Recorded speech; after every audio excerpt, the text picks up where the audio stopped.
Okay, let's see. Everyone should see a PowerPoint slide that says growth hormone, et cetera, et cetera. Does everyone see that? Someone give me a thumbs up. Yeah, Yep. okay. Yes. Okay, thank you. Please turn around here. Okay, so let's just kind of go through this. Now, I think the groups did very well, individuals did very well on this, but sometimes it's good to go, you know me, I like to go over all the potential answers to see where people think about it. So let's start with team five. Team five. A talks about growth hormone being a positive feedback to the hypothalamus. What do you think about that statement? I think we thought that would be negative feedback because that would be product inhibition. Okay. Now, let me just ask you or anyone else in your team, what's the more common mechanism, positive feedback or negative feedback? Negative feedback. Negative feedback, very good. Positive feedback does exist. It's in terms of the whole scope of hormones is relatively uncommon. We usually see it more in pathologic states. Okay, let's try team 16. You look hopefully bright and bushy tail here. Statement B says growth hormone releasing hormone, GHRH, has a positive short loop back to the hypothalamus. So does someone from team 16 want to make a brief comment about that? We didn't go with that choice. Okay, well, yeah, I can assume that. but why didn't you choose that? What was the one part that you really didn't like? We didn't like that it said that it was a short loop back. Short loops are not bad. Maybe the key word was positive. Positive?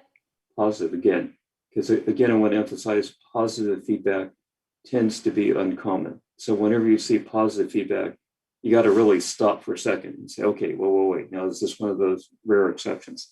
Okay. And let's try team number 13.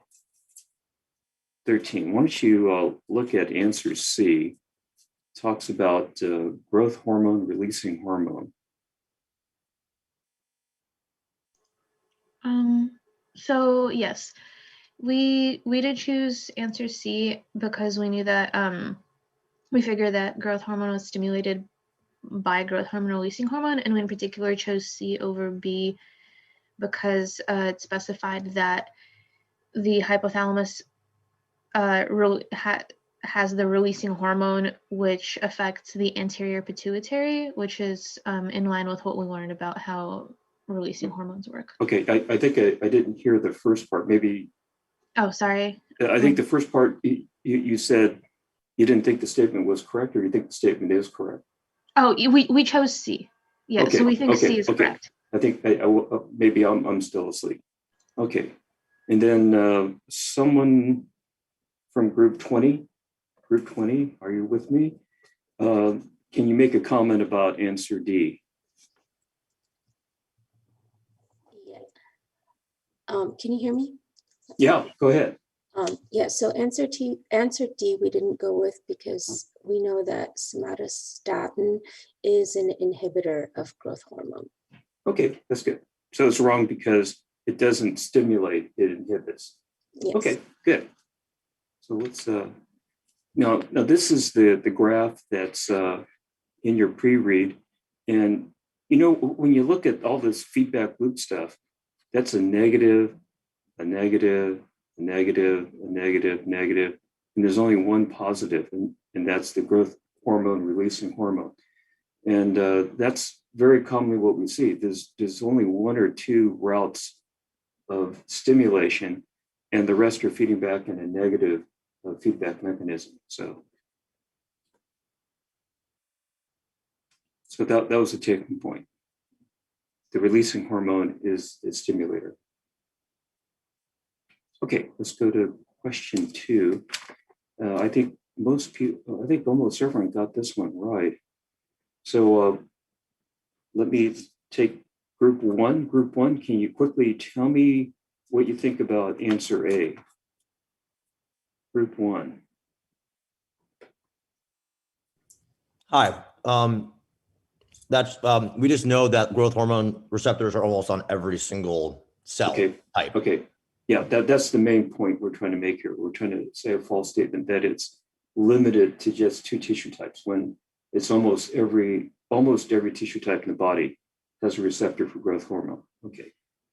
And let's try group 7. Group 7 here. Tell me about B. Growth hormone is a peptide hormone, so its receptors would be on the membrane. Cell membrane. Okay, good.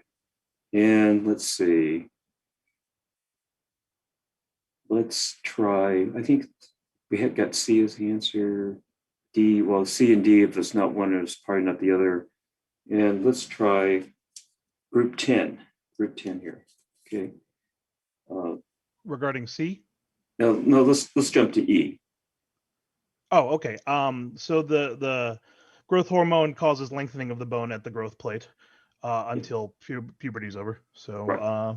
so we'd already seen a correct answer by the time we got there. So Yeah. That's the other reason. Okay, so actually growth hormone doesn't open and close the growth plate. That's another function, but when it's open, it causes the bone to lengthen, basically.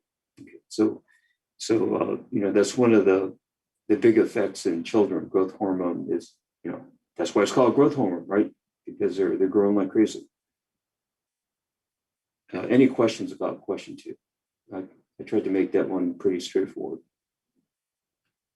Okay.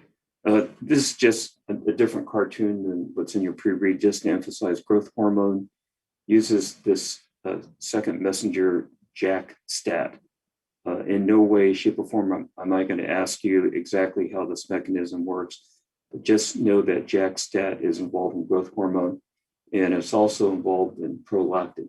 And to the best of my knowledge, those are the 2 hormones that use that mechanism, JAK stat. So the answer is C, involves intracellular signaling with JAK stat. Any questions about question 2? Okay, let's go on to 3. Now, this one, I noticed when people were looking at this individually, there's a lot of uncertainty about this. So let's just kind of go through this slowly. A 14-year-old male is at 150% height by standard growth chart. Okay, so this kid is bigger than most normal kids. Now, let me just stop and put in a footnote here, is that you have to be careful with standard growth charts. They're used by pediatricians all the time, but they're based on, quote, some standard population, which may not apply to the population you're dealing with. And the one example I think of is in Fresno County, we have a fairly large Hmong population. And, they tend to be shorter, smaller people. And so I think that they're all going to fall off the standard growth chart. But that doesn't mean that they're dwarfs or something's wrong with the growth hormone. It's just that genetically they have a different growth chart. So you just have to be aware that the growth chart is for some, quote, standard population, probably white Caucasian United States. And so assuming that, that's not the problem here. So what hormone measurement is most likely elevated in a morning draw in a youth with gigantism? Okay, so we're worried that this kid is going to be a giant. And so I think one of the key points here is the term morning draw. And the vast majority of blood draws are drawn in the morning in the hospital. They send phlebotomists around to draw patients' blood in the morning. Oftentimes, the patients are still asleep when they draw the blood. But I think what you might have picked up in your pre-read is that hormone levels vary tremendously throughout the day. And so for hormone levels, you really want to ask yourself, when are they drawing this blood? Is that going to affect my interpretation? So let's start with, let me find a group here. Let's try group 18. So with all that caveat, what do you think about A? We didn't like A because, like you mentioned, the morning draw, we were leaning towards C. A has to do with comes out of the hypothalamus towards the anterior pituitary and doesn't necessarily have to do with the gigantism. Okay. Well, there's a lot of thing in that statement that you made. I want to kind of go back and dissect it a lot. So one statement could be, what causes gigantism? I mean, there are potentially different causes, but there's probably one big cause. What causes gigantism? Too much growth hormone. Yeah, I think that's given. But why does an individual have too much growth hormone? You can pick anyone from your group. You don't have to, be beaten up by me. So you can, get your teammates to help you.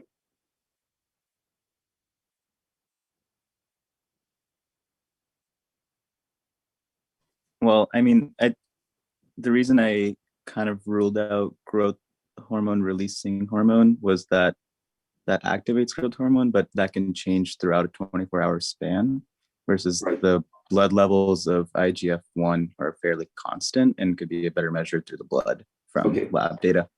Yeah, well, that's basically the correct answer that we're looking for. But I just want to go back to A and just kind of pick your mind a little bit. Now, going back to gigantism, most cases of a gigantism are due to what? What's the underlying problem? There's too much growth hormone. Yeah, that's a given. Why does an individual have too much growth hormone? Tumor of the anterior pituitary. That's right. It's a tumor. The pituitary has gone wacko. It doesn't obey any information. It just keeps on producing more and more growth hormone without any control mechanism.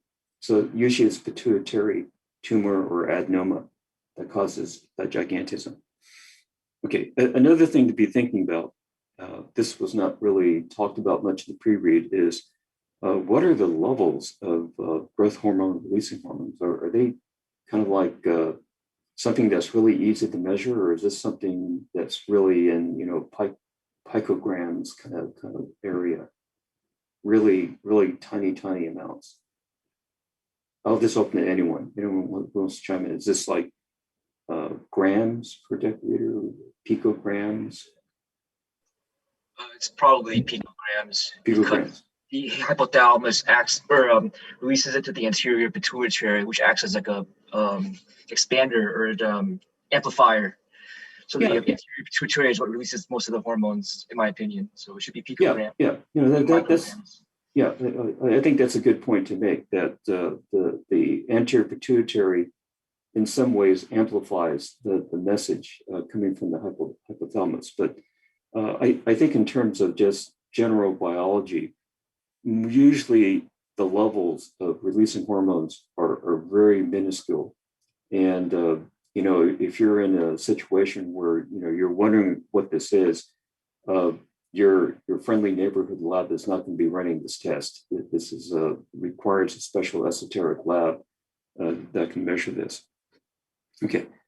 So actually A and B kind of go together because, I'm kind of really hinting like, maybe this is not a good thing to measure because it fluctuates and it's a small amount.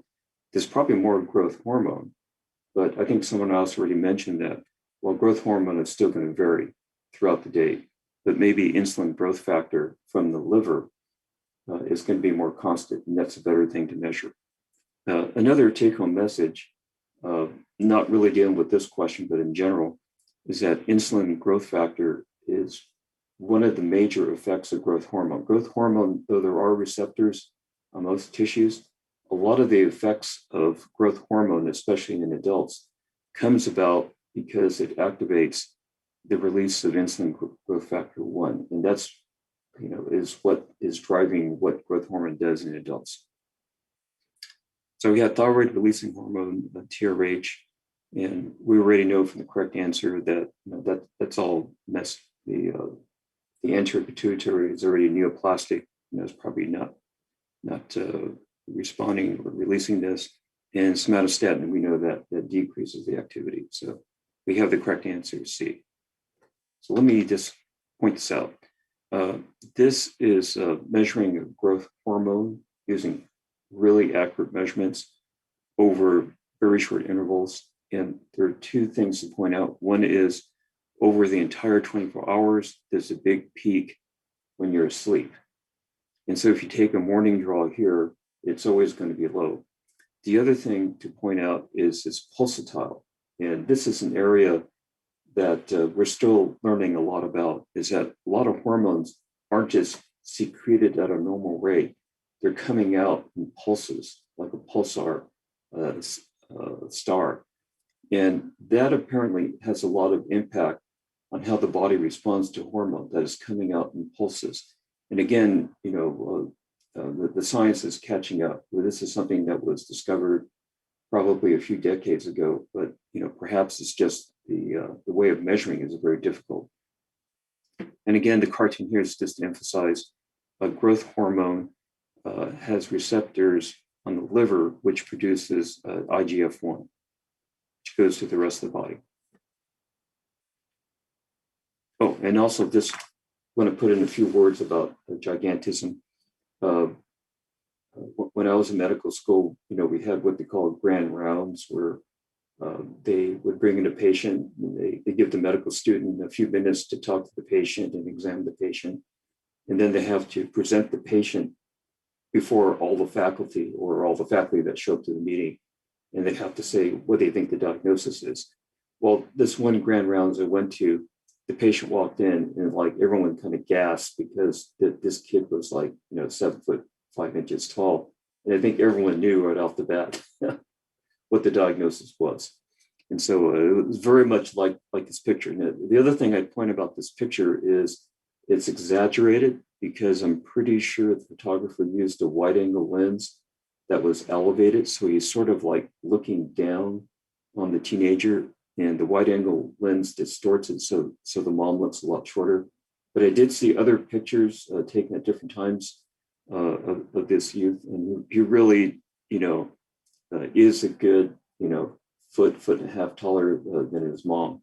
And at the time they took this picture, they said he was 7 feet 8 inches tall and he was still growing. I don't know if he actually had a medical workup, but he was just sort of a local celebrity because he was so big. The other question that I remember from the grand rounds was, are basketball players, do they have gigantism, or giant, football players, do they have gigantism? And one of the professors very quickly came out and said no, because when you talk to these kids that have gigantism, they have a lot of other problems. Some of them are mentioned here. They have headaches, they have large hands and feet. They have, ironically, weakness. And actually, interesting, weakness is mentioned twice here. I need to clean that up. So they have weakness. But another point that wasn't mentioned is they often have weak joints. And the individual that was presented at Grand Rounds, he said, yeah, the basketball coach is always trying to get him to join the team because he's so tall. But he says his knees hurt all the time. And so oftentimes, though they're very, very tall, they're not very athletic because of problems that they have. Okay, so the answer here is insulin growth factor 1, because these levels are more stable. And usually insulin growth factor 1 closely parallels elevated growth hormone, whether it's elevated briefly or for longer periods of time. It reflects elevated growth hormone. Okay, 4. Dr. Honda? Yeah. Regarding somatostatin, would that also be elevated? Like as a compensatory mechanism of sorts? Well, let's see, if you're producing too much growth hormone, it should have like a negative feedback on the hypothalamus. My intuition would say probably not, but it's possible. Obviously for someone with gigantism, somatostatins don't have any effect whatsoever. And usually it's because the tumor is no longer sensitive to controls. Any other questions? I had a quick question in the same vein of somatostatin, but it was about, I think, the prolactin tumors and stuff. Um, because I know you give like somatostatin analogs for GI bleeding and stuff like that to slow that stuff down because it's like a general inhibitor of gut stuff. So if you're giving it to treat some hormone deficiency, do you have to worry about a bunch of side effects from gut stuff, or can you give it at a level where it doesn't affect it as much? Or is it just a thing you have to deal with? In all honesty, I don't know the answer to that. Okay, thank you. Yeah, I really don't know. No worries. Okay. Okay, let's go to 4. 4 is kind of a real wordy kind of a thing. Let's go to group 2 here, group 2. So I try and keep track of which group I call them, so I don't keep on calling them the same group. So let's walk through this so fast. Prolactin is increased during pregnancy, but it does not result in lactation during pregnancy. For some reason, after the child comes in, suddenly the women start to lactate. And how do you explain this? Well, first of all, you can just kind of scan this question real fast. And let's say you really don't understand anything about prolactin or anterior pituitary or anything like that. You can just kind of scan this and you can go, oh, wait a minute, something's weird because B mentions breast tissue and D mentions breast tissue. And obviously we're talking about lactation. So something must be affecting the breast. Only 2 answers talk about the breast. So I think I zero in on these. So, that's sort of a hint is, you can kind of, if you don't know what the answer, you just kind of look at this and say, okay, the answer's got to have breast in it somewhere. So that's kind of a helpful clue here. Well, let's go back to A. Now, which group did I pick on? I think I picked someone. Didn't pick anyone? Well, let's pick another group. Let's try 17. Group 17. Tell me about statement A. Hi. So for pregnant women, we didn't like how it says that they have hyperthyroidism. Okay. And so we canceled that one. Okay. I don't know. Does anyone else know what the answer is to that? Are pregnant women, do they have elevated levels of thyroid hormone? We haven't talked about that TBL that's coming up Friday.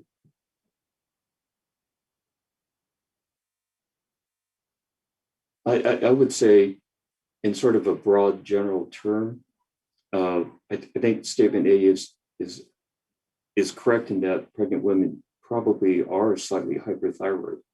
When you think about it, they're carrying a fetus that's growing, and they're probably going to need some growth hormone and probably thyroid hormone. So if you get a bunch of pregnant women and check their thyroid levels, it should be slightly elevated.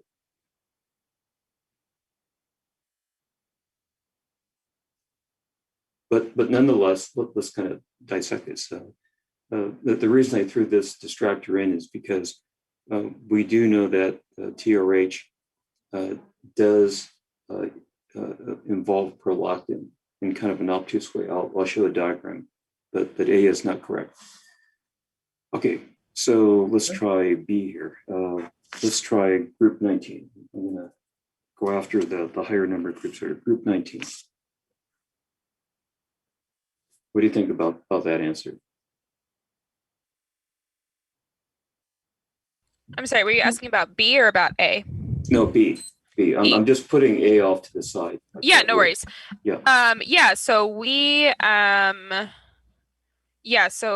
ended up picking this one here. I remembered from the pre-work that it's estrogen and progesterone that downregulate prolactin so that women who are pregnant aren't lactating during pregnancy.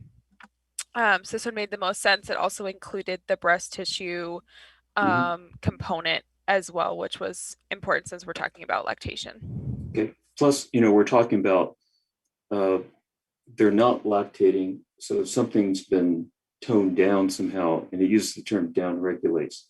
So all these, like I said, in theory, you could not understand a word about hormones or anything, but you can kind of guess it's something's downregulated or inhibited or something, and it has involved with breast. So B, I think, is the only answer that kind of touches on all those. Let me just skip to E. If E can be treated, let's go to group 11. Group 11, are you still here? Group 11. Tell me what you think about the statement in E. I think it's inverted because dopamine inhibits prolactin release. Okay, that's good. I'll mention this again, but I'll say it up front here. I like to think of dopamine as being a brake pedal.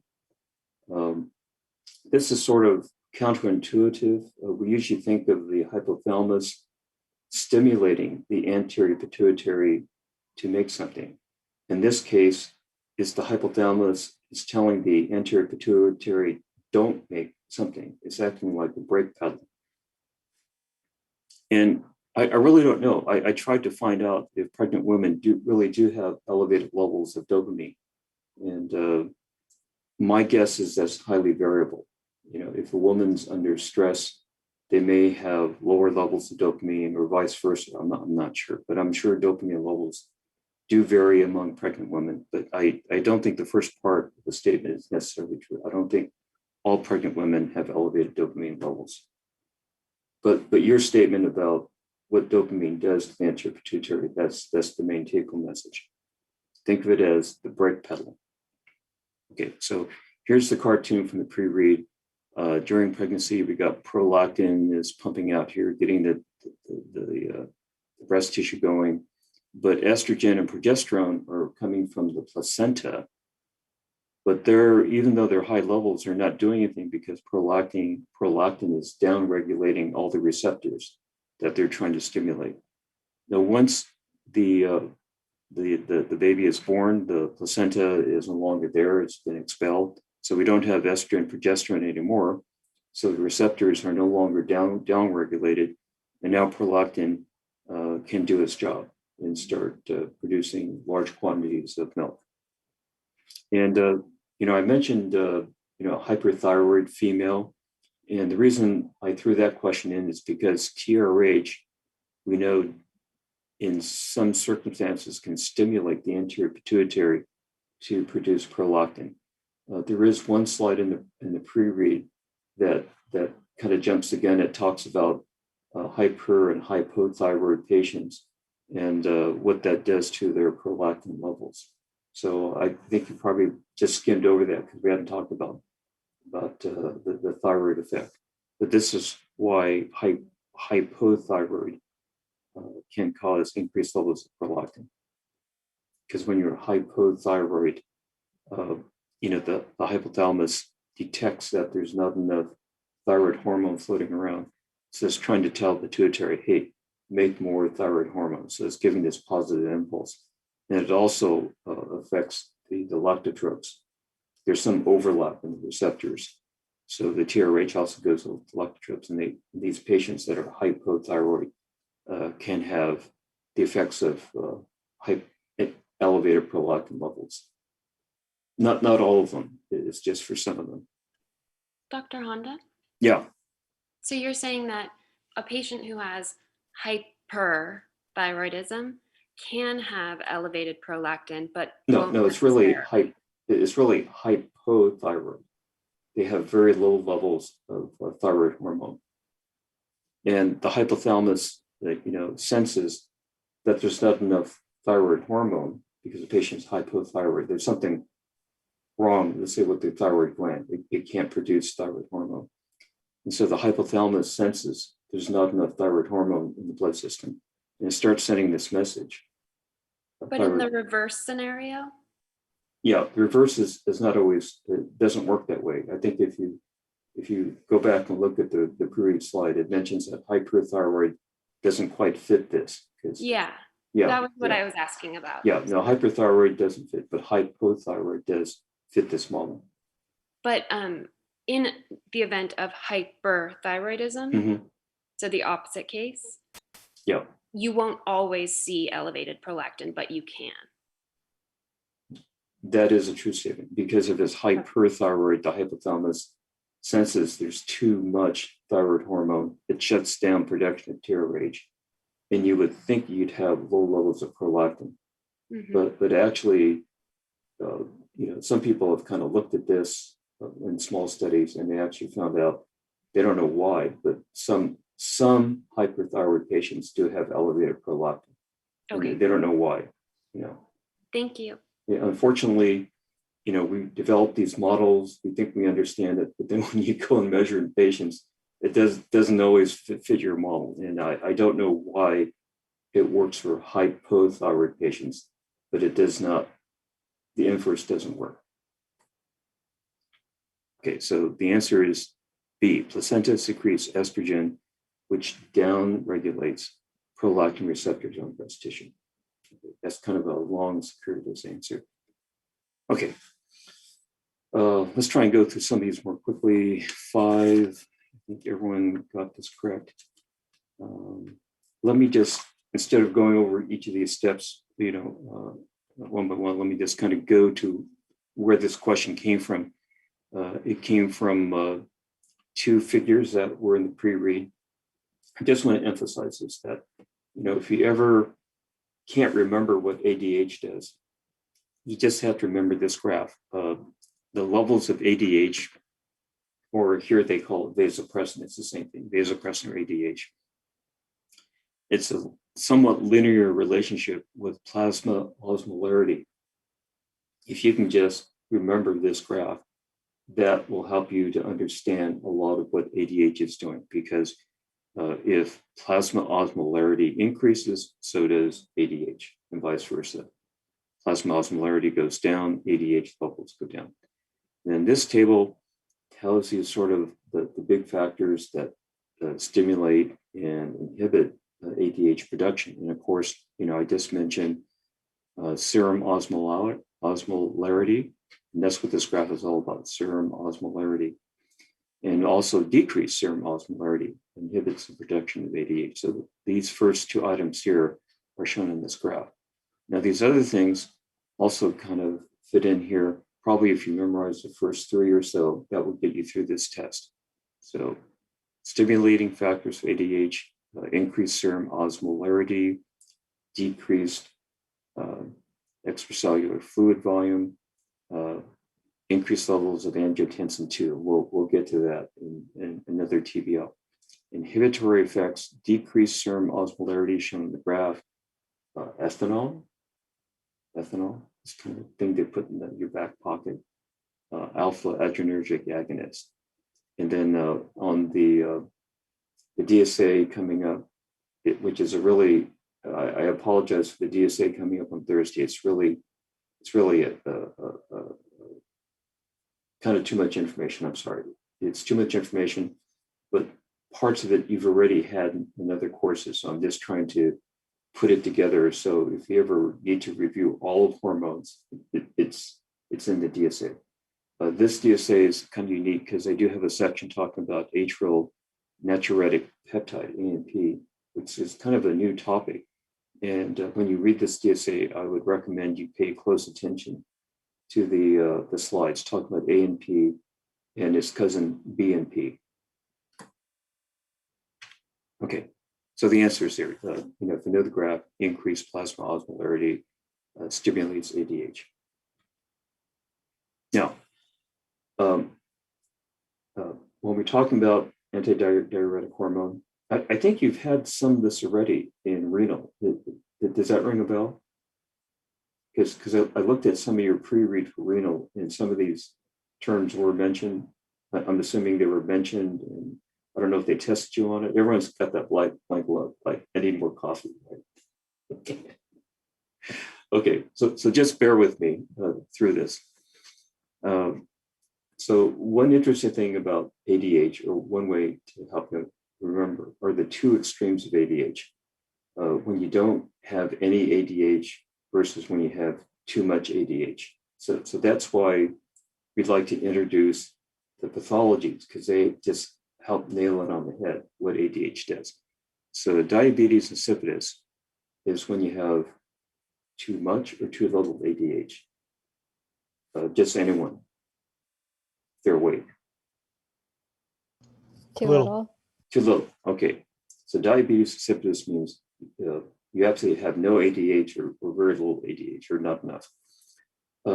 I think in the pre-read I mentioned what the term diabetes refers to. Diabetes refers to large amounts of urine. And obviously diabetes insipidus, they have large amounts of urine. You probably have heard the term diabetes mellitus because diabetics also have large amounts of urine. And mellitus means sweet. And historically, physicians in Europe, they were called actually piss prophets, because when you went to go see a doctor, what you're supposed to bring when you see a doctor is a sample of your urine.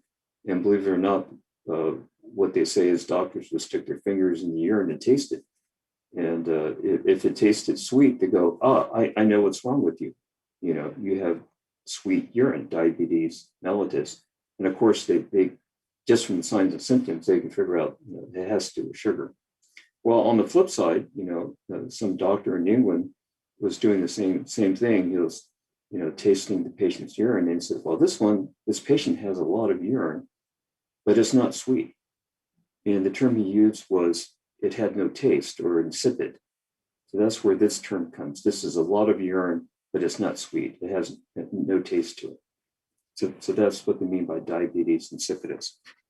Okay, so if you're not producing enough ADH, what do you have here?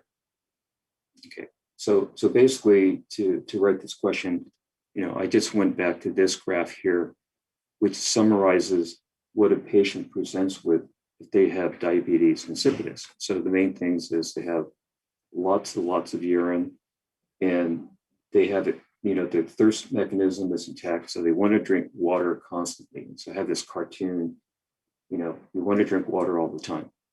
And because you're drinking all this water, you develop high levels of sodium. Doesn't make sense though, does it? Let me think about this. It'll come back to me. Now, I know your urine-specific gravity becomes very low because it's dilute here. And you develop severe dehydration, weakness, fever, altered mental status, et cetera, et cetera. Okay, so maybe let me ask you, why do you have hypernatremia? Why do you have more sodium in your blood, but not in the urine? Does it have to do with aldosterone?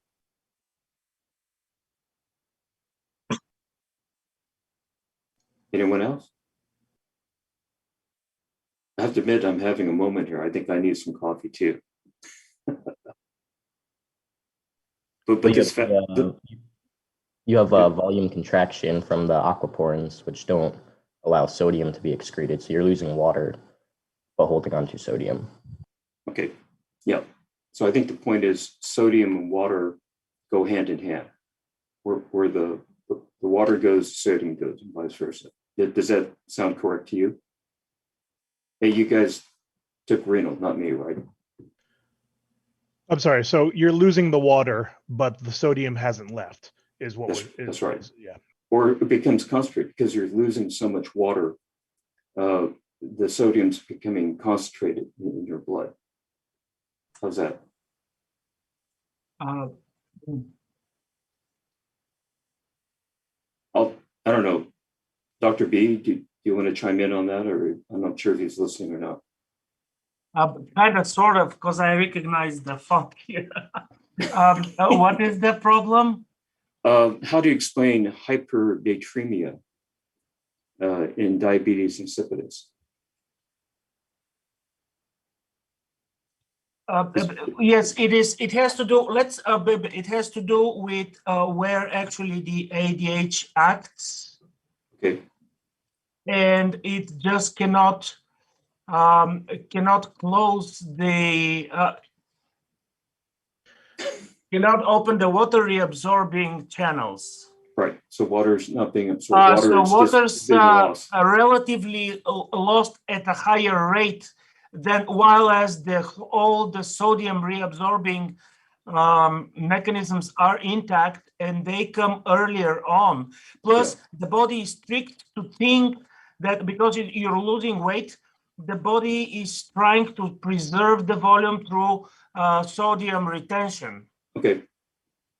So that's why it's actually ramped up the sodium uptake. And although you're losing because of the flow itself, it's compensated. The sodium reabsorption is compensated to a higher extent, so to speak, than the water loss. Does this make sense, folks, or you want additional digging into this? No, I think just a simple answer like that. Yes, aldosterone is what we're ramped looking up. for. Yeah. Okay. I like that. Is that okay Because with of the everyone? loss of volume. Yeah. Okay, thank you. We can make an app, or if students want it, we can make an app or something and discuss a little bit more on that. Okay. So I'll ask students when we do the afternoon session if they want a little ditty on this. Okay, so with regards to the question, what are the signs and symptoms? Actually, all the signs and symptoms listed here have to do with too much ADH. And what we're looking for, the symptom has to do with decreased ADH. And so that's extreme thirst. Okay. Everything else has to do with too much ADH. Okay. So again, here's the opposite end of the spectrum. We have the syndrome of inappropriate antidiuretic hormone, SIADH. There's too much ADH in the system. And so what happens? So let me just kind of go with this. So this is just information from the pre-read. Almost invariably, SIADH is caused by an ectopic source of ADH, which is usually a tumor, is the most common cause. But there are all kind of other causes that are less common. Some people with certain types of pulmonary diseases, CNS disorders, or certain drugs can also cause release of ADH. And the main finding is hyponatremia. You don't have enough sodium. And they usually say if you're getting an electrolyte panel, if the sodium is less than 130, you got to be thinking about SIADH. Also, the serum osmolarity, which you don't normally measure, is low because of, and then the urine sodium concentration in this case is high. It's just everything's flipped around. Okay, so what we're looking for is hyponatremia, low blood sodium, low plasma sodium levels.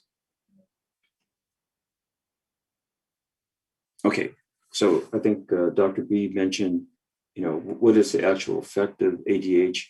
And this has this real torturous kind of statement here.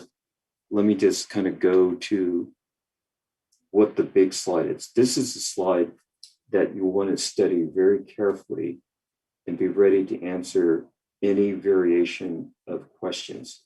This is a gold mine for potential test questions, because what we have is ADH. It's coming through the blood system. It's attaching to a membrane receptor, right? Okay, it's activating all these great things. It attaches to G protein, gets cyclic AMP, protein kinase A. But the net effect is it increases the aquaporins, and they're going to ask you, or I'm going to ask you too, what side of the cell do the aquaporins appear on? And it's on the apical side here. Apical side, or that's where the lumen of the tubule is here. So with all these aquaporin 2 sites open, now water can flow very quickly into the cell. And so the gold mine here is aquaporin 2s. You need to know aquaporin 2s. You need to know what side is on the apical side or the basolateral side. It makes a difference which way the water goes. And the other take-home message is V2 or V1. There are two different receptors, V1 and V2. This is V2. So all kind of combinations here. So, and I also tried to summarize this in another table in the pre-read, the difference between V1 receptors and V2. With regards to aquaporin, it's here that the ADH inserts the aquaporin 2 into the apical membranes next to the tubule lumen. So the answer would be B, ADH attaches to the V2 receptors, increase aquaporin on the apical side. So I would encourage you to study this carefully and review it before you take any exam that's going to involve ADH or hormones in general. 9, oxytocin. Okay. Let's get some other people involved here. I think I didn't call on lots of groups here. Let's try group 9. Group 9. Let's look at A here real fast. Okay, group 9. Infant sucking on the nipple with hormonal stimulation of the hypothalamus, mostly in the supraoptic nuclei. What do you think about that statement? So I think the key word here was mostly in the supraoptic. We decided that the paraventricular was mostly involved here. What do you think about this word here, hormonal stimulation? Yeah, so the receptors in the nipple would be afferent, I believe, back to the hypothalamus. Yeah, so it's actually neural stimulation, right? Correct. Yeah. So that's another clue here to the correct answer, is that the infant sucking on the nipple doesn't really create a hormonal stimulation. It creates a neural stimulation that goes back into the body, up the spinal canal, all the way to the hypothalamus to tell them that, you know, we need more. And it's the paraventricular nuclei. I just want to emphasize again that both the supraoptic and paraventricular nuclei are involved in oxytocin, but it's just that the paraventricular produces a lot more of oxytocin than the supraoptic. So if you're looking for the easy answer, just remember paraventricular and oxytocin. But if someone's trying to make it more obtuse, it's most of it's produced in paraventricular, the small amount in supraoptic. So it just depends on the nature of the question. Do they want a simple answer or do they want a detailed answer? Oh, here's kind of an interesting question. Why do you think I threw this in? Transection of the pituitary stalk.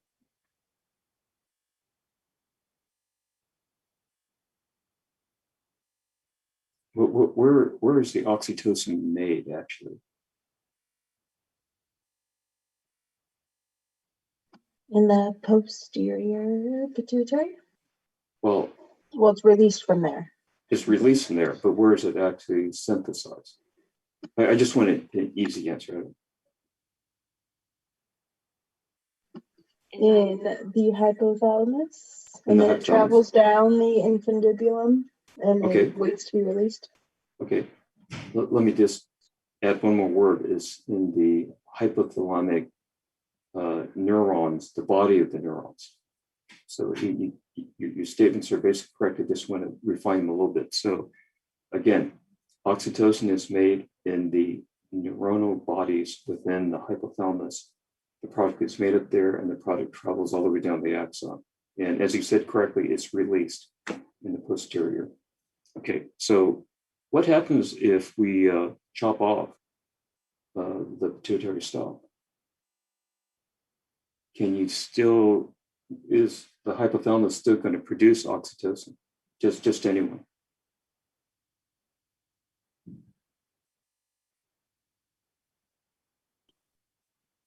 I think it might still produce it. Yeah, more than likely it will. It'll still produce it, but it's not connected to the posterior pituitary anymore. So,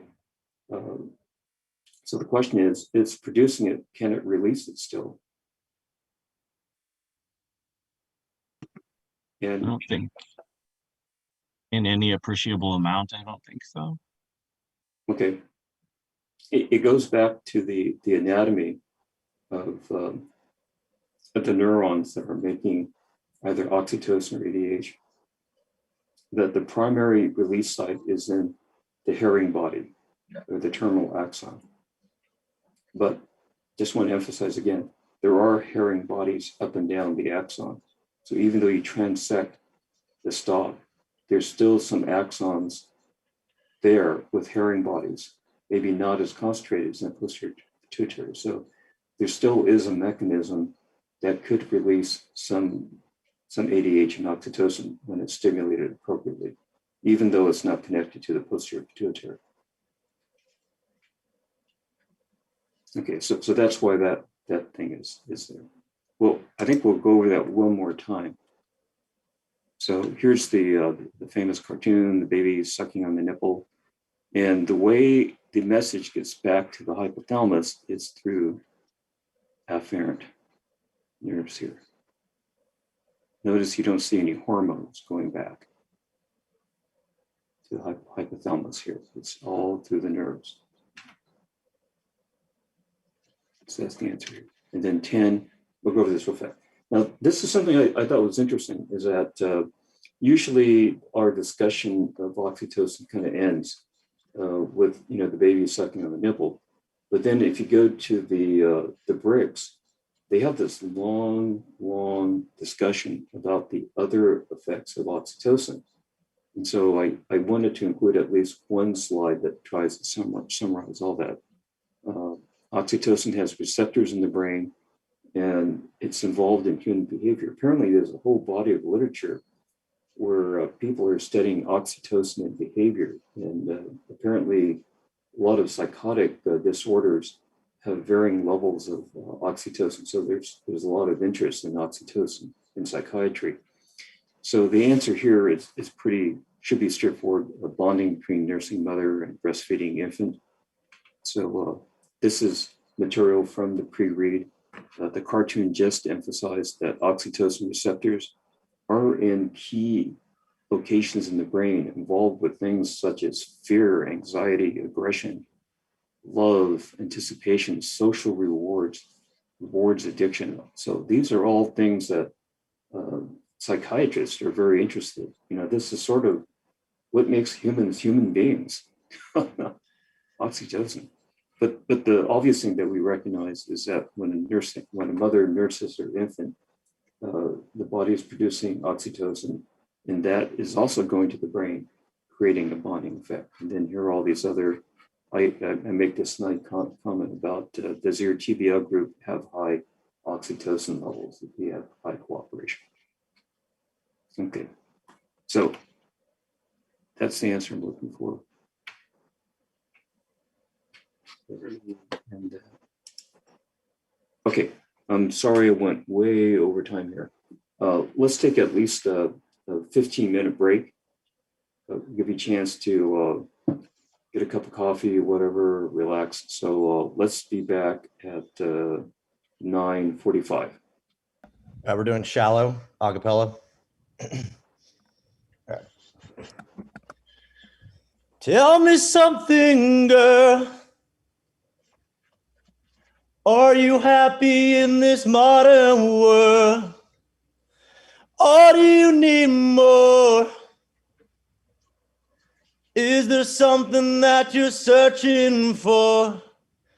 I'm falling.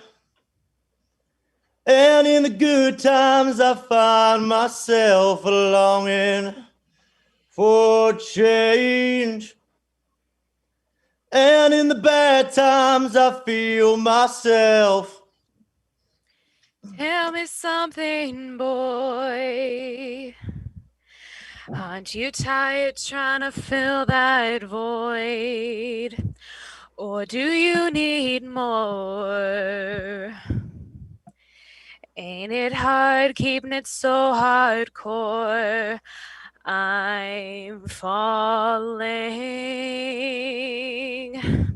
In all the good times, I find myself longing for change.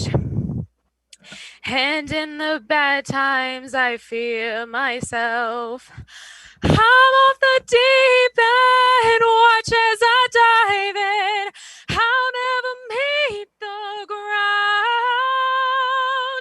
Crash through the surface where they can't hurt us. We're far from the shallow now. In the shallow, in the shallow, in the shallow, we're far from the shallow now. Woo!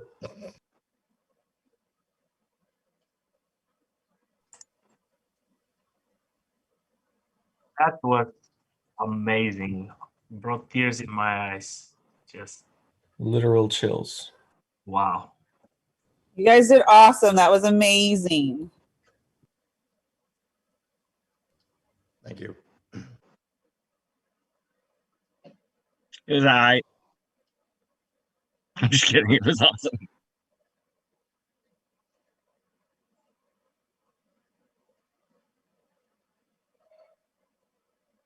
You guys are so brave. How are you so brave?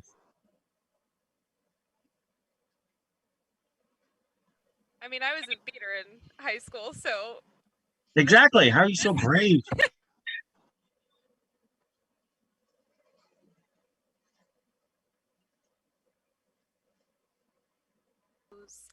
all those years outside looking in, all that time never even knowing just how blind I've been.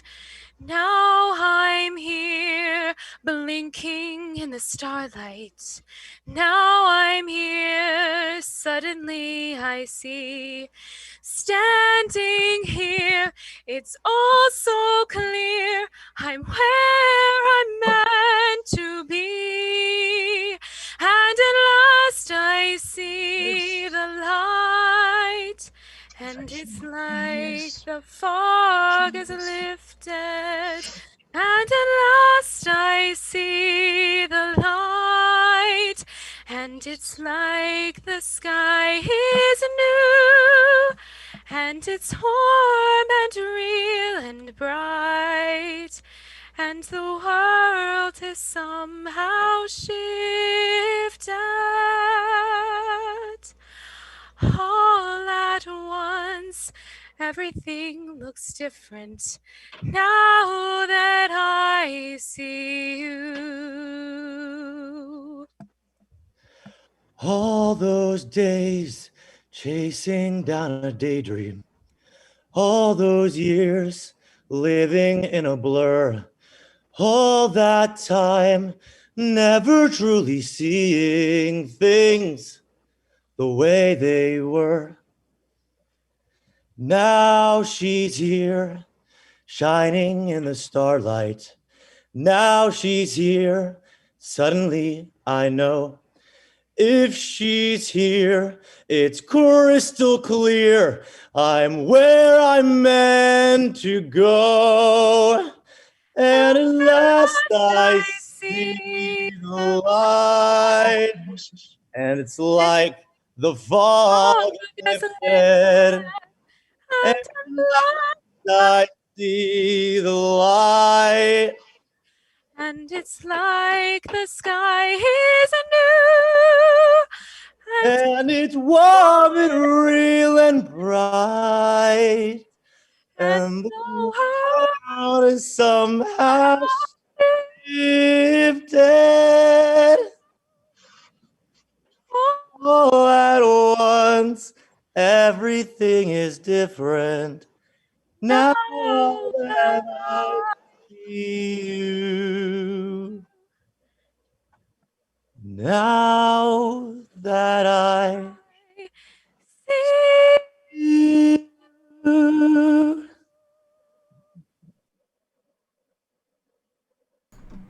Yay! I'm pairing with Como. I don't know.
What?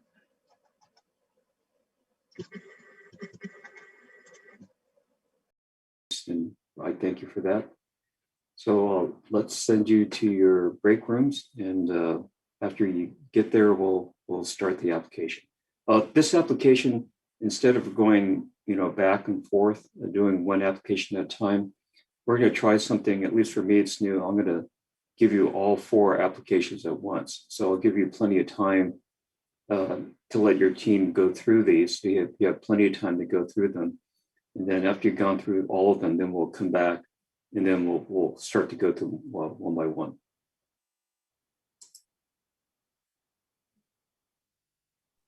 There's a 50% chance that the professor just didn't write a good question, so that's odd, Okay, so I think everyone's going to be back here in a second. I don't know, was that enough time or too much time? About right? You guys have to let me know. So we had extra time. You had extra time because yeah, there was plenty of time. Okay, because if you want shorter time, the next time we do this, I could program it for less time. So if you have strong feelings, just send me an email or type a message in. Okay, so let's progress here.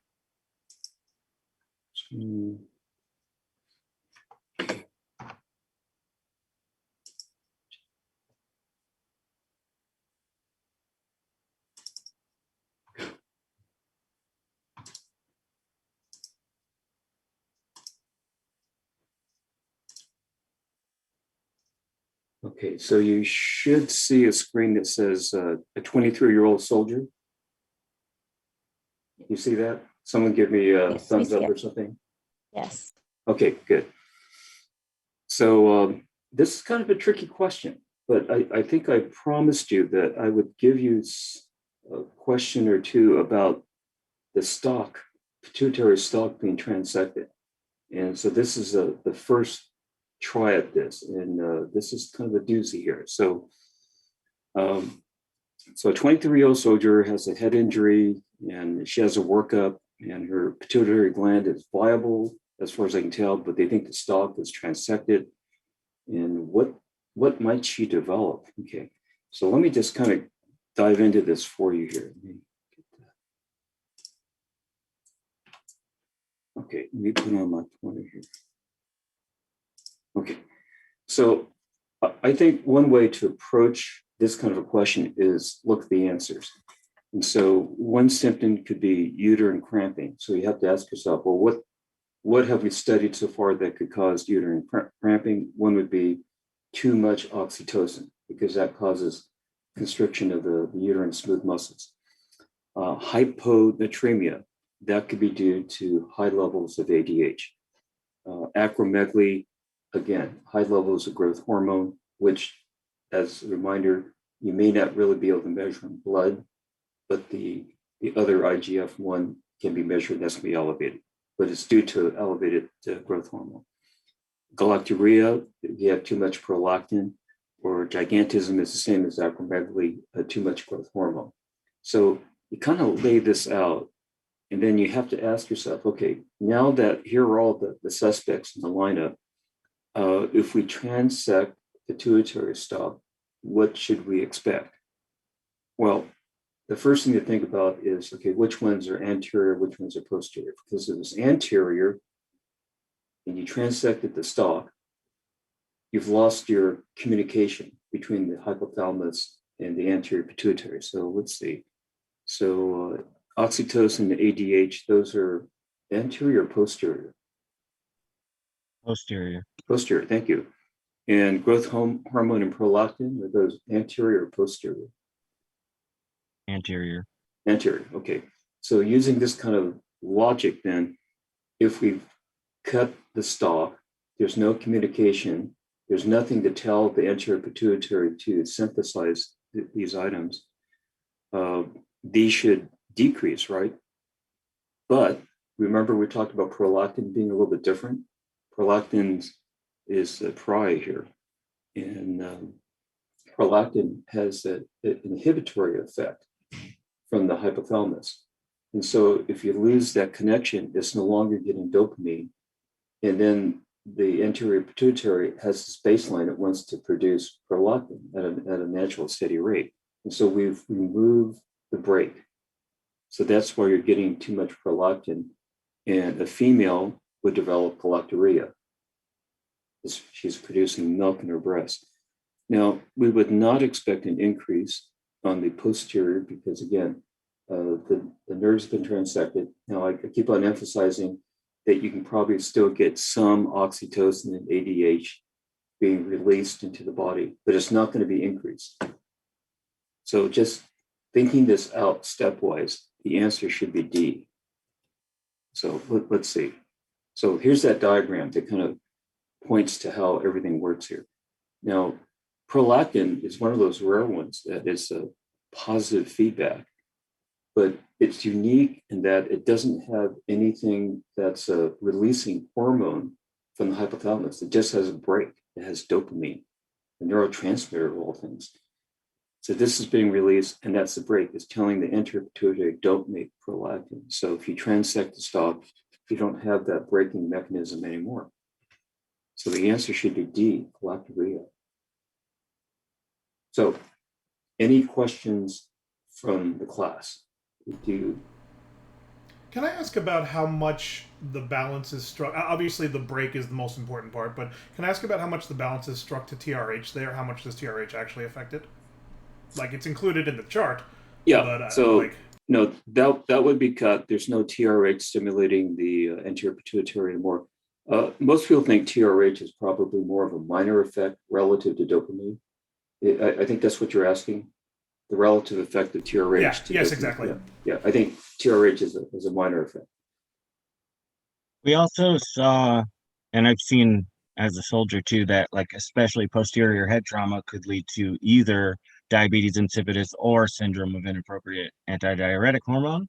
And so we also thought hyponatremia could be possible too, because it's a very common cause of seizure after head trauma.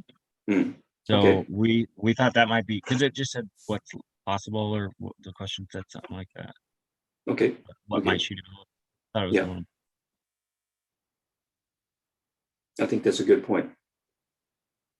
So I think with that discussion, hyponatremia could be a potential answer as well, given the right situation.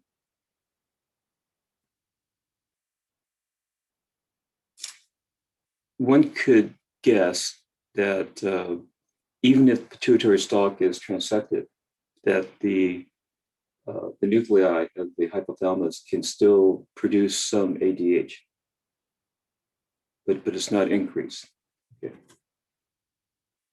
Okay, so I think that was a question that I think the groups had the most problems with. But again, I want to warn you, these are the kind of thought questions that sneak up into the board exams, because it requires you have a really good understanding of the communication between the hypothalamus, the anterior pituitary, and which hormones are being affected downwind or downstream. Okay, so two, we're basically kind of talking about the basic concept of a suppression or stimulation test. And as you've gone through some of the pre-read, I think you mentioned this one possibly. There'll be a lot of other suppression or stimulation tests that are mentioned, but the basic principle is still the same: is that we have a substance that you give the patient. In a normal patient, there's some type of response that's predictable because we know what the substance does. It either stimulates the hypothalamus or stimulates the anterior pituitary, or it inhibits something or whatever. But we know there's some effect, either something goes up or down if the hypothalamic pituitary axis is intact. Everything's working well. If you give a suppression of stimulation test and nothing happens, or the opposite thing happens, then you know something's wrong. And a lot of these tests are geared to assessing actually the pituitary gland.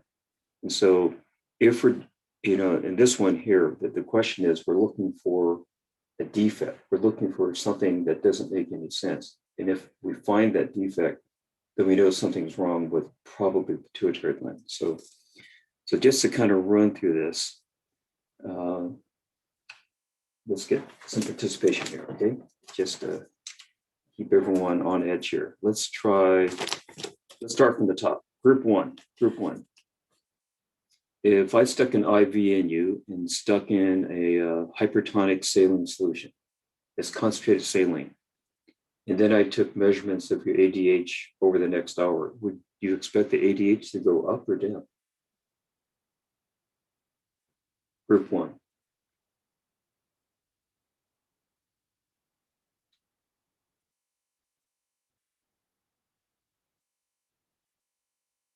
Group one, are you with me? Okay, you're all taking a break. Let's try group three. Group three.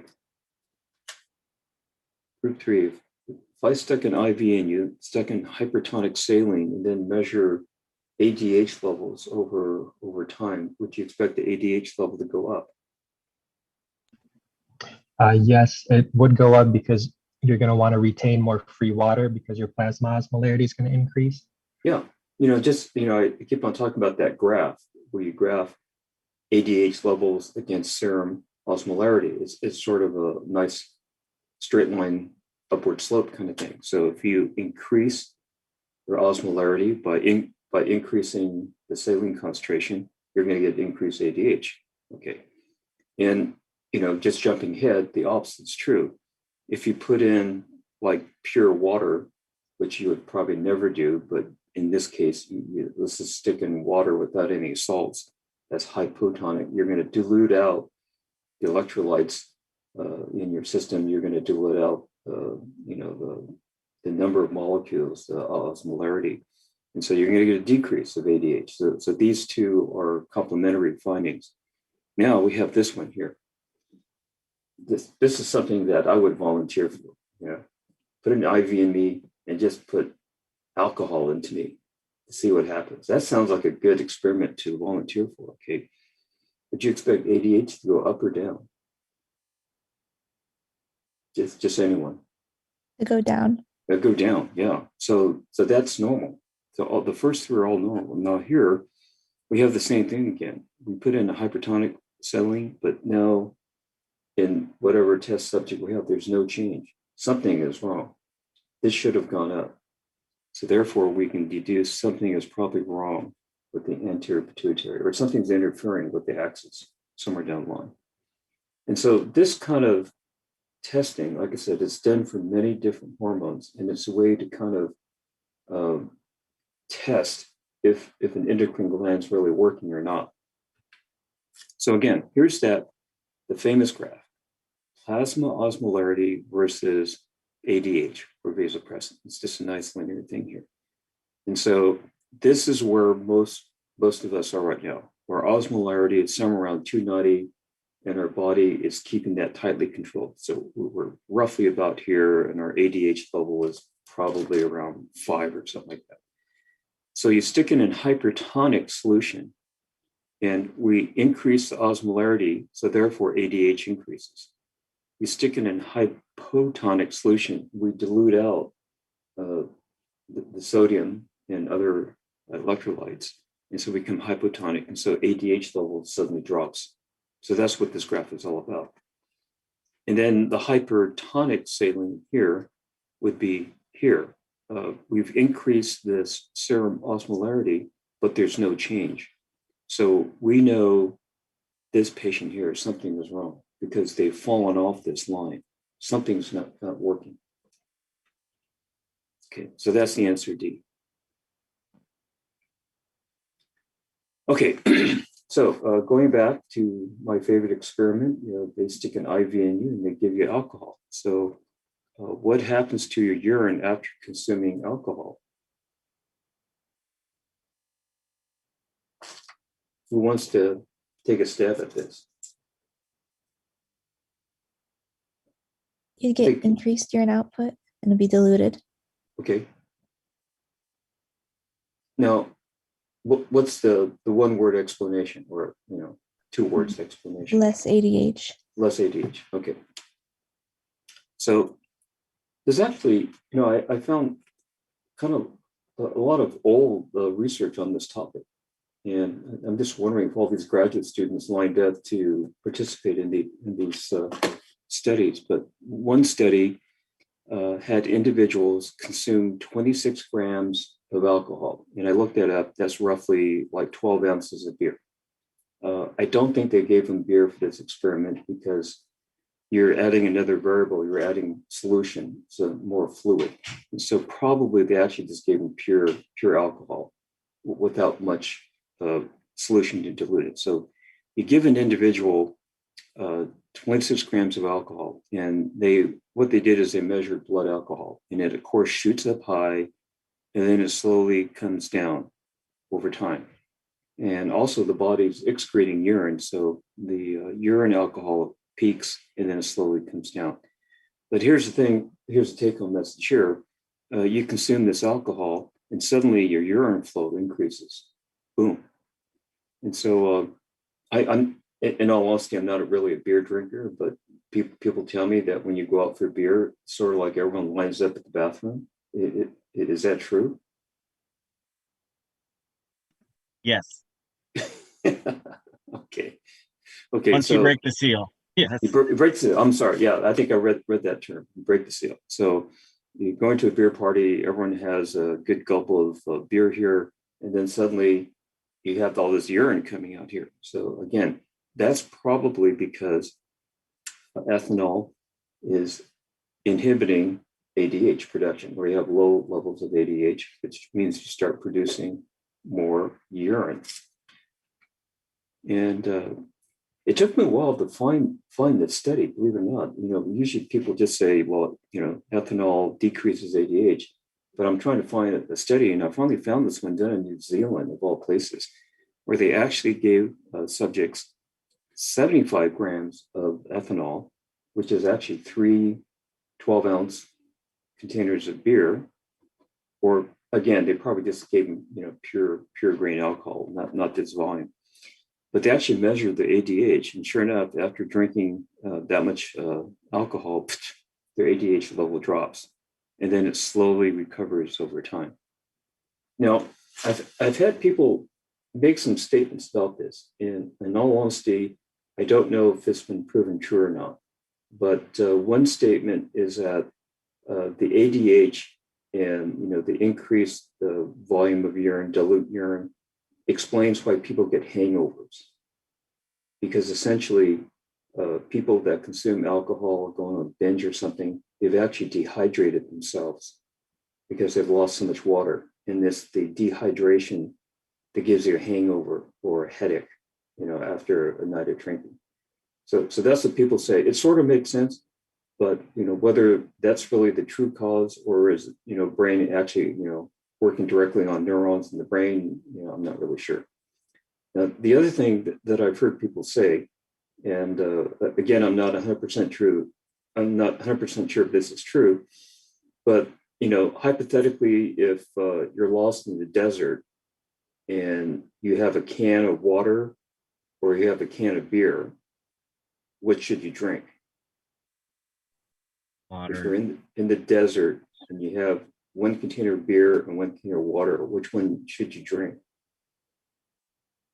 Anyone? Water? Water. Both. Both? Some says both. Like that.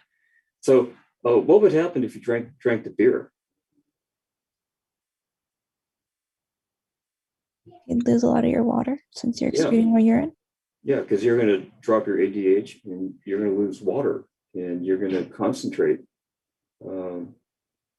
probably your sodium in your blood system. So instead of refreshing yourself, you're going to become more dehydrated than you probably were. So that's sort of a thought experiment. You know, you're in the desert and you're dying of thirst. Should you drink that beer? Is that going to make you better or worse? It could very well make you worse. Okay, so the answer is when you drink alcohol, you get increased urine output, you break the seal, and the urine is diluted. Okay, so middle-aged male surfing the internet comes across yada yada, some product that increases vigor and strength. You take this for a few weeks, and by God, you do feel better. So you keep on taking this product. Now he meets an old girlfriend, not that she's old, but she's a former girlfriend, and she says something like, "You just look different. Can't put my finger on it. You look different." And so he's worried. He goes to see a doctor, and the doctor says, "You may have acromegaly." And so they order a growth hormone, but it comes back normal. So what do you think is going on? Let me pick on someone. Let's say group 8. Group 8. Tell me what you think is going on here. We think that what's going on is that it's not getting a good read because we chose answer choice D. Growth hormone levels are diurnal, which means there's a day-night cycle, and it's pulsatile, which means it goes up and down. And it spikes really high about 1 hour after you go to sleep, then tapers down and levels off. So a single measurement would be representative of the average throughout a day. Okay. 24-hour cycle. Okay. Does everyone kind of go along with that? Okay. That's basically what I was shooting for. And again, here's that graph I think I showed earlier of growth hormone. And as you said, it does peak. You go to sleep and it comes back down. And it is pulsating up and down. Again, we know that has an effect on the body. It's looking for the pulsations. How it does that or why it does it, we're not sure. But it's not only just growth hormone. All the major hormones seem to do this kind of, diurnal cycle with pulsations. And the peak could be at different times of the day, depending on the hormone. Okay, so the answer is D here. So now we have a doctor who says, no, this guy really has acromegaly. I'm not going to believe this normal growth hormone. Or maybe he consults an endocrinologist and says, no, you didn't test the right thing. And maybe he has really tested IGF-1 and it is elevated. There's still the need for, quote, a confirmatory test. And so one of these tests is to administer glucose. And this test, they actually just give an oral dose of glucose, the same glucose used in the glucose tolerance test, usually a test for diabetes. And so the way you do this test is you draw the first sample, let's say in the morning at a certain time, and then right after you take the baseline, then you tell the patient, I want you to drink this whole thing right away. That's the charge of glucose. So he's got this charge of glucose in his body. And then every so many minutes, say every half hour, you take another blood sample. You send all these blood samples, and the glucose, you can probably measure that in any lab. And the growth hormone, you'll probably need a specialized lab to measure that. So you have to wait a couple of days to get all the results, and you plot it out and look at it. So we're looking at this, and this requires some knowledge that you probably don't have quite yet. But I think you can reason that if you take a big gulp of glucose, that at time, let's say time 0, you just woke up, your glucose level is normal. You take a big dose of glucose, it's suddenly going to spike. It's going to go up, and it's going to stay up, and then your body's going to catch up. Insulin is going to kick in and all this kind of stuff, and the glucose is slowly going to come down. Okay, so that's actually very normal. You and I, if we're given a glucose challenge, it would go up, then over time it would come down. Now, normally glucose should decrease growth hormone. I think that's the thing that we're sort of getting here. Do you understand the relationship between glucose and growth hormone? So in an intact person, hopefully I'm getting this right, you give them glucose, the growth hormone levels should go down. Now you may ask, now wait a minute, didn't you just tell me that growth hormones go up and down and they're spiking and all this kind of stuff? We can't use a growth hormone level. Well, that's true if you're just taking one glucose level, but if you're taking multiple glucose levels, multiple growth hormone levels over a period of time, that should sort of even out what you're measuring here. And so because we're forcing glucose into a person, we should expect to see a dive. So the way to understand it is you need to see this graph here. Okay, so the green line refers to a person with an intact hypothalamic pituitary system.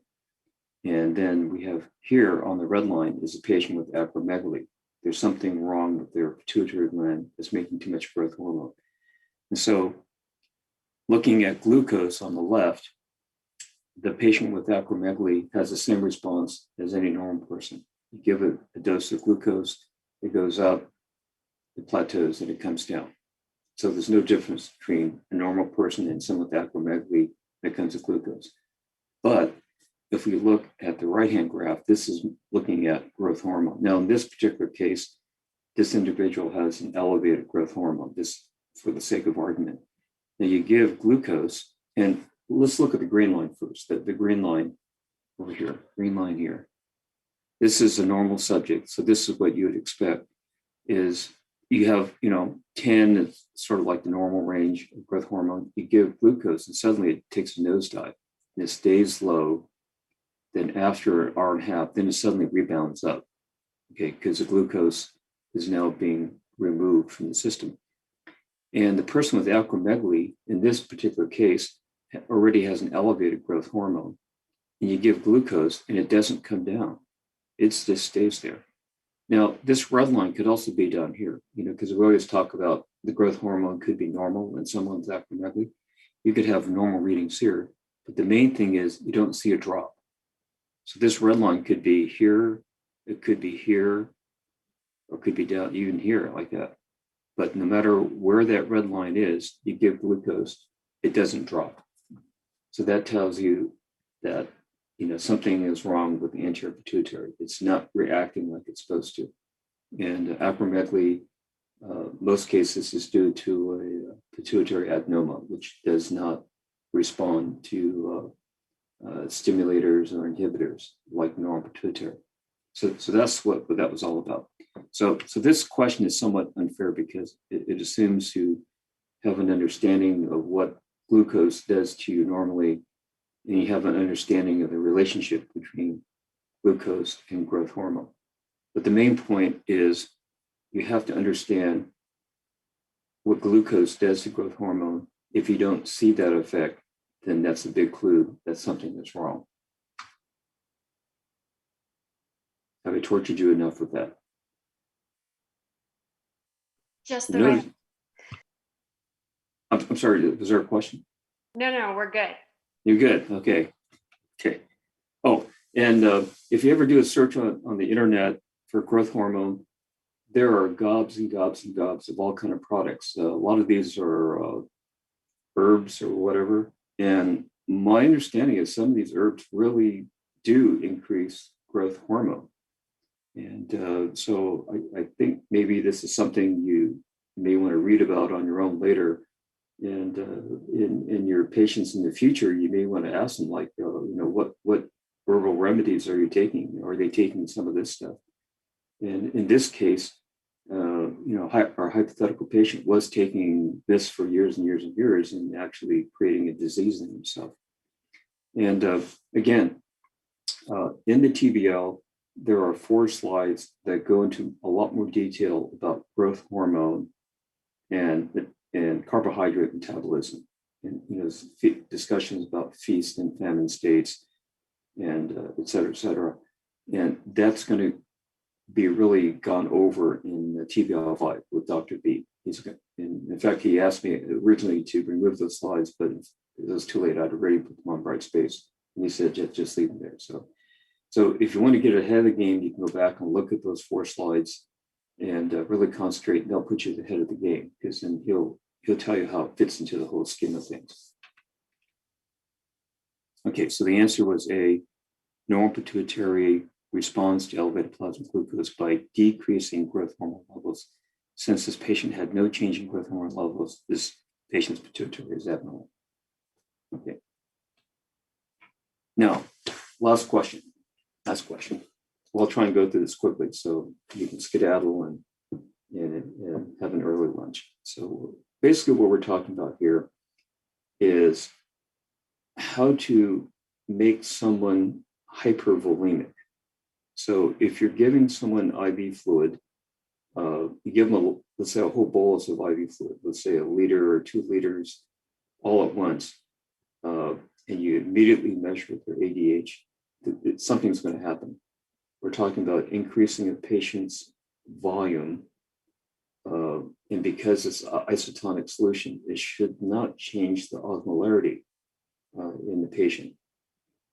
So we're asking what happens if you increase extracellular fluid, hypervolemia, does that have an effect on ADH if you keep osmolarity constant? That's basically what we're trying to ask here. And so this is probably the only scenario I can even vaguely think of where you would still have normal osmolarity to be hypervolemic. And that is, you've got an IV in you and they're shoving in fluids that are balanced. So to answer this, you need to remember this graph here, which is in the pre-read. So again, we have the basic relation here. We have osmolarity here and ADH secretion here. And here's this basic line here that we always show over and over again. More osmolarity, more ADH. But what they've found out in experimental situations is that if you make the subject hypervolemic, there's too much volume, that also affects the ADH. And what happens is it shifts this curve downward.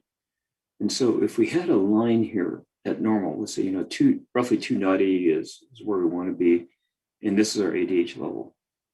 So before in the desert, they give you this bolus of normal saline, your osmolarity is going to be the same, but now you have a lot more volume.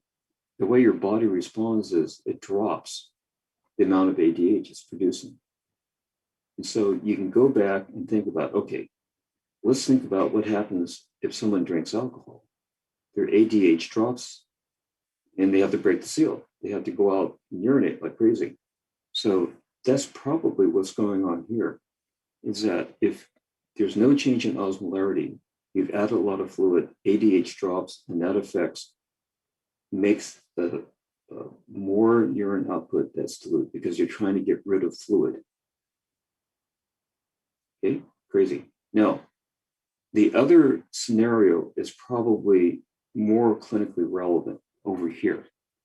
And this will come up again on TBL4 when we talk about renin-angiotensin. When you have hypovolemia, the increase in ADH becomes very acute. So here, instead of this association coming down here, the association is now it's moved up this way. So any drop in extracellular fluid volume, and the best example would be acute hemorrhage. If you bleed out 10% of your blood, you become hypovolemic. Now, because you bled out very quickly, your plasma osmolarity hasn't changed, because when you're bleeding out fluid and salts in a standard concentration. Okay. So when you have an acute hemorrhage, suddenly your body detects a change in volume, and now it starts producing ADH like crazy. And the same rationale applies, is that the body detects that you've lost a lot of fluid and you need to retain fluid. So therefore, you produce ADH and you want to make less urine, and any urine you make is highly concentrated because you're trying to conserve the water in your body. So this graph, it takes time to look at it and get a better feel for it, but it's trying to point out this relationship up here. Kind of jump back up here. Yeah, this graph here. So decrease in here. It says stimulatory factors is decreased extracellular volume or acute hemorrhage. That's like the second reason that your ADH jumps up suddenly, acute hemorrhage.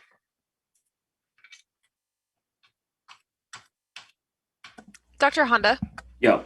I just had a question about this last question here, just quickly. In my team, we had a lot of discussion about this question because we couldn't figure out if the patient was going to be hyperosmotic or like what their plasma osmolarity level was going to look like. But I just want to make sure I'm understanding with your explanation, with the answer here, that I don't want to say like it doesn't matter, but it's not as important because you have the hypervolemia as well. So that is going to inhibit ADH secretion. Is that correct? Okay. Right. Okay. Yeah. I just want to make sure I had that right in my brain. Thank you. Yeah. No, I must apologize because to fully understand the question, you have to know what happens when you get infused with isotonic fluid. I think that's what you're sort of asking. What happens if you do put 2 liters of isotonic fluid on you? Does that change your osmolarity? In theory, it should not, because the solution you're putting in is balanced. I think actually more of our confusion was we weren't sure if the patient was one of these workers that was in the desert or if it was just a regular individual. Okay. Well, yeah, I can make that more clear, but he's interested in what happens to the workers. So I'm assuming he's going to set up something that's similar. The other thing I should have said is the IV fluid is given in very short period of time. It's not like infused over 2 hours. It's given, boom, all at once. But in this case, then if it were in these workers that are sweating and losing water, wouldn't it actually cause no change because you're just replenishing what you're losing? In terms of fluid so for this answer or to be correct, osmolarity? I think it would have to be in a normal individual. I see what you're saying. Okay. So you're saying that the scenario, what a researcher will find different results if you do it in a laboratory versus if you're actually doing it in the desert where people are sweating, they're hot, and they're losing fluid anyhow. I think that's a valid statement. Yeah. Dr. Honda, I had a quick question. Yeah. The chart that you showed on, I think, question 1 with the ethanol, like what increases and decreases. My group was kind of going back and forth. Yeah, this one. We were talking about how on the left side where it talks about stimulatory factors, that decreased ECF volume is like listed as the second one. Mm-hmm. So by default, we assume that one of the inhibitory factors should be increased volume, ECF volume. Mm-hmm. And we didn't see that, but we saw A and P. So would you say that is kind of what, is that like almost the opposite? It's also just because it wasn't explicitly written, increased ECF volume, we kind of stirred away from. Yeah, I that was intentional. Could you I think your reasoning is good. And I think what I'm trying to say is really it should be there. If you have, increased ECF. But I think in terms of clinical application, you really don't see that. You have to invent a weird scenario where you stick an IV in someone and you're putting in all this, isotonic fluid. Can you really get, an increase in ECF without a change in serum osmolarity? Where the other one decreased ECF is acute hemorrhage. And, patients come in the ER, you're going to see this. You can see people bleeding out, and that's what's going on. Okay, thank you. So you are correct. It's not listed, but, probably it should be if, all you're concerned, well, it should be there, but clinically, you're just not going to see it. Any other questions? I'm sorry I tortured you like the Dickens on this, but these are, very tricky concepts. And I also want to just kind of give you a heads up. So Friday should be a pretty standard type of TBL. It shouldn't be way too much. It'd be way too little. There's a lot of minute details about thyroid synthesis. And some of that stuff will be on the test. Well, at least to be on my test, it'll creep in. So you'll have to, kind of read that carefully. How is thyroid hormone synthesized? Where are the steps in the cell? Does it occur within the cell or within the colloid, et cetera, et cetera, et cetera? All that stuff will make you a better doctor somehow. Now, in the afternoon, we'll have a CIS session. I think that's going to be on the short side. I don't plan to make it a full 2 hours. And I want to warn you that you probably need to spend some time on the weekend going over the TBLs and ILSs for week 2. And unfortunately, there's a lot of material that we need to cover, and they only give us 2 weeks to do all this stuff. And so unfortunately, we're going to play catch up. And so the TBL and ILS on Mondays are going to be killers. There's one TBL that I've created. The adrenal gland is a gold mine of test questions. And Dr. K came in and talked to me, and he says, you must include my module on steroid synthesis because he's figured out what's going to be on the boards. And it's yet another pre-read material. And Dr. K is very thorough, but I agree that a lot of this steroid synthesis material, and he'll tell you what he feels is really, stuff you absolutely need to concentrate on to pass the boards. So it'll be well worth your time. So Monday pre-read material is going to be a killer.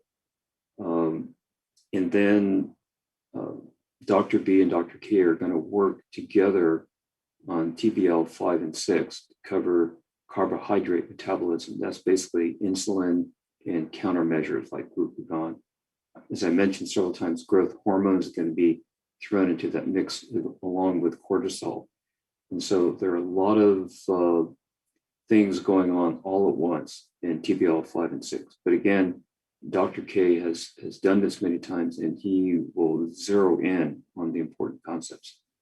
And then, unfortunately, the ILS scheduled for Wednesday is a killer ILS because it's sort of a catch-all of, for instance, calcium metabolism and parathyroid. And unfortunately, our knowledge about calcium metabolism has really skyrocketed. And again, as far as I can tell, these are rich areas for test questions. And I've already been talking with the course director for MSK2 for next year. And a lot of these concepts about calcium and bone metabolism are going to come up again. So just be warned that, this will be the first pass, but it'll come up again. So several killer sessions next week. And then, of course, a week from Friday is the midterm. So things are going to go bang, bang, bang. But I would encourage you this weekend to really look carefully and get ahead of the game. Sound okay? Thank you, Dr. Honda. More of the same thing. Why does he tell me stuff I know is obvious? There's too much to learn. Okay. Any other questions? Send me an email, and we'll see you. Now, do you have some other course going on at along at 1 o'clock? So half of you will be with me at 1, and the other half will be doing something else. Okay. The other half will be doing their practical exam. Oh, procto exam. So should the 3 o'clock session start at 3:20 or 3 o'clock? 3:20. I believe it's 3:20? Is that the consensus? 3:20 so that people can drive home. Okay. Okay. So the first group, I'll see you at 1. Second group at 3:20. Have a good lunch. Thank you, Dr. Honda. Thank you. Thank you.